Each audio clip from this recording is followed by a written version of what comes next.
Subscribe करें हमारे YouTube channel साधना gold को और पाएं वीडियो सबसे पहले। और हाँ, बेल आइकन दबाना ना भूलें। महाराज जी, सबसे पहले मेरा प्रश्न आज आपसे यही होगा, जिस तरह से आज एक ऐसे मुकाम पर आप हैं जहां पहुंचने के लिए लोगों की उम्र लग जाती है, आप लोगों के लिए, युवाओं के लिए बड़ी प्रेरणा है। आपकी यात्रा की शुरुआत कैसे हुई? सबसे पहले भागवत जी के द्वारा ही सेवा का भाव आया। जब भागवत जी सब जगह जा जा करके करते थे, लोगों को प्रेरित करते थे। कई लोग ऐसे थे जो आत्महत्या करना चाहते थे, मोटिवेट होते थे कथा से कि नहीं, आत्महत्या नहीं करना है, हमें जीना है। तो हमने उनको उद्देश्य दिया कि अब जीना तो है, चलो आत्महत्या करने का उद्देश्य तो आपने छोड़ दिया, प्लान तो कैंसिल कर दिया, पर अब जीने का उद्देश्य क्या है, क्यों जीना है? तो जीने का उद्देश्य है सेवा। इसलिए हमने एक नारा दिया, एक ही संकल्प एक ही नारा, सेवा ही है धर्म हमारा। तो आओ अब जीते हैं परमार्थ के लिए, परोपकार के लिए। तो जीने का उद्देश्य जब लोगों को मिला तो लोग जीने लग गए। परमार्थ करने से उनका भी जीवन व्यवस्थित हुआ और सेवा करके उन्हें सुख भी प्राप्त हुआ। तो भागवत जी के द्वारा ये सेवाओं का जो सिलसिला चला, यही आज यहाँ तक लेकर के आने वाला है। बिल्कुल। महाराज जी, वृंदावन कब आना हुआ आपका? कब आपको लगा कि अब आपको वृंदावन जाना चाहिए? पढ़ने के उद्देश्य से 17 जुलाई 2006 में पहली बार वृंदावन का दर्शन हुआ था और पढ़ने के उद्देश्य से ही वृंदावन आए थे।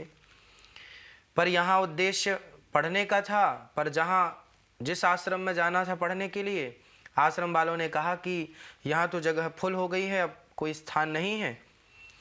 तो हम वापस जाने लगे तो याद आया कि जा रहे हैं तो पहले बिहारी जी का दर्शन करें। तो बिहारी जी का दर्शन करने जब गए तो बिहारी जी से हमने बस इतना ही कहा कि प्रभु, इतना बड़ा वृंदावन है, इतने लोग रहते हैं, हमारे लिए भी थोड़ी सी जगह आप दे दें तो बड़ी कृपा होगी। ये कह के आए और हमने तो ये कह दिया था कि जहाँ लोग जूते चप्पल उतारते हैं हम वहाँ भी अपना गुजारा कर लेंगे, बस ज़रा सा कोना दीजिए, कहीं भी हम आपके चरणों में रह के भागवत जी पढ़ना चाहते हैं सो पढ़ेंगे। और ये प्रार्थना करके आए ही थे कि जो मैनेजर ये बोला था कि अब आप जाओ, उन्होंने ही कह दिया कि अच्छा आप रहो। तो ये बिहारी जी का पहला चमत्कार जो कि प्रत्यक्ष रूप से मैंने आज तक महसूस किया है इसको, कि आज जो भी हैं शायद ये बिहारी जी की ही प्लानिंग थी कि आपको पढ़ लिख करके ये सेवाएं करनी है, बिहारी जी को दास के द्वारा करानी थी, सो करा रहे हैं। महाराज जी, आपके पिता पहले भागवत किया करते थे जब आप बहुत छोटे से थे। जी, जी, तो आपके पिता जाया करते थे, उसके बाद आपने जाना शुरू किया। जी जी। लोग आपको सुनना बेहद पसंद करते थे, आपके मुख से भागवत सुनना बेहद पसंद करते थे, ऐसा क्यों?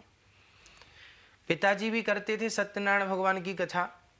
गांव में जब हम भी सत्यनारायण भगवान की कथा करने जाते थे तो लोग ज़्यादा सुनते थे, क्योंकि उनके सुनाने का जो तरीका था वो पुराने ढंग का था। और हमने जो तरीका अपनाया सुनाने का वो एक नया ढंग का, नया अंदाज। उसमें हमने संसार को जोड़ दिया, अपने से जोड़ दिया कथा को, कि भाई ये कथा हमसे कहाँ मैच कर रही है, ये कथा लिखी क्यों है, इस कथा का अर्थ क्या है। सामान्य बात ये होती है कि लोग जो लिखा है सुना के चले जाते हैं, पर उससे एक रियल ज़िंदगी हमारी मैच नहीं करती। तो साइंटिफिक होनी चाहिए हर चीज़। आज के बच्चे युवा हैं, पढ़े लिखे हैं, हर चीज़ को साइंस से जोड़ते हैं कि इसका साइंस का क्या अर्थ है। हमारे वेद पुराण जितने भी हैं सारे साइंटिफिक हैं, पर चूंकि साइंस का नॉलेज ना होने से या होने के बाद भी ना बोलने का एक चलन था, प्रचलन था, पर उस प्रचलन को हमने एक नई दिशा दी कि नहीं, इसे हम साइंस से जोड़ेंगे। हमारे भागवत जी में बहुत सारे सब्जेक्ट ऐसे हैं जो साइंस से मैच करते हैं। जैसे कि आपने सुना होगा कि विमान 1903 में आविष्कार किया विमान का राइट ब्रदर्स ने। इसके पहले विमान के उल्लेख हमारे भागवत जी में है। सतयुग में कामक विमान, फिर त्रेता में पुष्पक विमान, फिर कलयुग में ये विमान जो हम लोग देख रहे हैं। तो ये विमानों का उल्लेख कहीं ना कहीं साइंस में, हमारे वेद पुराणों में पाया जाता है। तो जो आज हम देख रहे हैं ये ऑलरेडी हमारे यहाँ पहले से था, पर चूंकि किसी ने अध्ययन नहीं किया तो उन्हें प्राप्त नहीं हुआ।